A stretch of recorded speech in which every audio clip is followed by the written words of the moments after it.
Pastor గారికి, CR గారికి, సంఘపతులకు, సంఘటనల కుటుంబాలందరికీ నా వందనాలు. బైబిల్లోని కొంతమంది బిడ్డల చివరి రంగాన్ని మనం గమనించుకుందాం.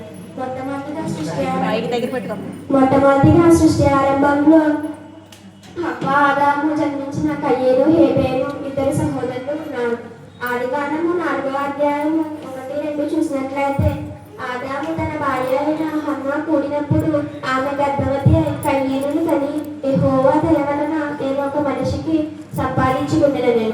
తరువాత ఆమె తమ్ముడము హేబేలును కని హేబేలు గొర్రెల కాపరి, కయ్యేను భూమిని సేదపరిచేవాడు.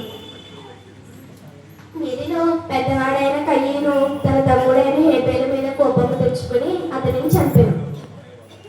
అప్పుడు కయ్యేను దేవుని శాపాన్ని పొందుకుని దోషిగా మారాడు. ఇస్సాకు కుమారుడైన యాకోబు ఏసావు సహోదరుని గురించి బైబిల్లో ఒక మాట ఉంది. ఆదికాండము 27వ అధ్యాయము 34-35 చూసుకున్నట్లయితే ఏసావు తన తండ్రి మాట విన్నప్పుడు దుఃఖక్రాంతుడై పెద్ద కేక వేసి, ఓ నా తండ్రి, నువ్వు నన్ను దీవించమని తన తండ్రితో చెప్పాను. అతని సహోదరులు కపటకాలతో వచ్చి నీకు రావాల్సిన దీవెనను తీసుకుని యాకోబు తన అన్నను 2 సార్లు మోసం చేశాడు. తన తల్లి అయిన రెబ్కా యాకోబును మాత్రమే ప్రేమించినట్లు మనకు తెలుస్తుంది. తన తల్లి అయిన రెబ్కా మాత్రం ప్రేమించినట్లు మనకు అర్థమవుతుంది. తల్లిదండ్రులైన వారు పిల్లలకు సమానమైన ప్రేమతో చూడాలని మనకు అర్థమవుతుంది. యాకోబు ఆస్తి కోసం మోసగాడుగా మారాడు. అలాగే మోషే, అహరోను సహోదరులను మనం చూస్తే మోషే దేవుని ప్రజలను నడిపిస్తూ దేవుని మాట విని 10 ఆజ్ఞలను తన చేతితో రాశాడు. అహరోను దేవుని ప్రజల కోసం ఒక బంగారు దూడను తయారు చేశాడు. దేవుని నమ్మకాన్ని ఎంచుకున్నాడు మోషే. అహరోను దేవుని నమ్మకాన్ని కోల్పోయాడు.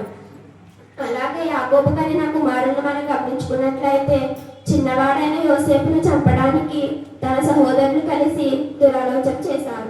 ఆదికాండము 37-18 చూసుకుంటే అతను దూరం నుండి రాకమునిపే వారు దూరం నుండి అతనిని చూసి అతనిని చంపడానికి దురాలోచన చేశారు.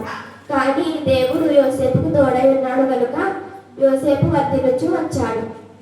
ఆదికాండము 29-2వ అధ్యాయం చూసుకుంటే యెహోవా యోసేపుకు తోడై ఉన్నాడు కనుక అతడు వర్ధిల్లుచు తన యజమానుడైన ఐగుప్తుని ఇంటి ఉన్నాడు. చివరకు తన అన్నను యోసేపు ఎదుట సాగిలపడి వారిని పద్ధతిని మార్చాడు. యోసేపు తగ్గించుకున్నాడు కాబట్టి అధికారిగా మారాడు. బిడ్డలను పెంచడంలో తల్లిదండ్రుల పాత్ర చాలా ప్రాముఖ్యమైనది. పిల్లలు లేని హన్నా చేసిన ప్రార్థన దేవుడు విన్నాడు. ఆ ప్రార్థనకు ఫలితంగా సమూయేలును కుమారుడిగా అనుగ్రహించాడు. తల్లి అయిన హన్నా తీసుకున్న నిర్ణయం సమూయేలుని దేవునికి ఒక గొప్ప ప్రవక్తగా మార్చేసింది. ఆ నిర్ణయం ఏమిటంటే 1 సమూయేలు 1వ అధ్యాయం 22లో అయితే హన్నా బిడ్డ పాలు వెచ్చక ముందు నేను రాను వాడు యెహోవా సన్నిధిని అడుగుపెట్టి తిరిగి రాక అక్కడే ఉన్నట్టుగా నేను వాడిని తీసుకువద్దునని తన పెనిమిటితో చెప్పి వెళ్ళిపోయాడు. కాబట్టి బాల్యం నుండి బిడ్డలను దేవునిలో పెంచాలి. ప్రతి తల్లిదండ్రులు చిన్నపిల్లలను సండే స్కూల్కి పంపించాలి. అప్పుడే వారిలో కోపం ఉండదు, మోసం చేయరు, అసూయ పడరు, దేవునిలో నమ్మకంగా ఉంటారు, దేవుని పనులకు వాడబడతారు. కాబట్టి ప్రతి ఆదివారం పిల్లలమైన మనందరం దేవుని సండే స్కూల్కి రావాలని కోరుకుంటూ ఈ చిన్న మాట దేవుడు